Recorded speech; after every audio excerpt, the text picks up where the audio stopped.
बैठकीला गैरहजर राहिलेल्या आदित्य ठाकरेंनी आपली भूमिका स्पष्ट केली आहे. मी माझ्या पक्षाचं हित पाहणार, पवारांचा आदर आहे, पण पक्षाची भूमिका महत्त्वाची आहे, असं आदित्य ठाकरे यांनी राज्यसभेच्या जागेवरून विधान करताना म्हटलंय. राज्यसभेच्या जागेवर शिवसेना युबीटीनं दावा केलेला आहे आणि आपला दावा त्यांनी ठामपणे बोलून दाखवलाय.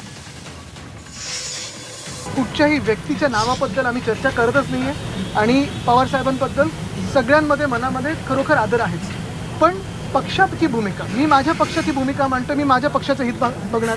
आणि नुसतं हित नाही तर MVA मध्ये जो प्रिन्सिपल ठरला होता, आपल्याला आठवत असेल 2020 साली शिवसेनेला एक जागा अधिकची मिळणार होती. आमचा गटही झाला असता राज्यसभेत, पण राष्ट्रवादीकडून आम्हाला जी एक विनंती आली त्याचमुळे आम्ही फौजियाजींना ही दुसरी सीट दिली होती 2020 साली. मोठी नावच चर्चेत आली तर मग ह्यावेळी आमची संधी जाईल, पुढच्या वेळी काँग्रेस कोणतरी आणेल त्या टर्नप्रमाणे, रोटेशनप्रमाणे, मग पुढच्या वेळीची देखील रोटेशन ही काँग्रेस मागेल.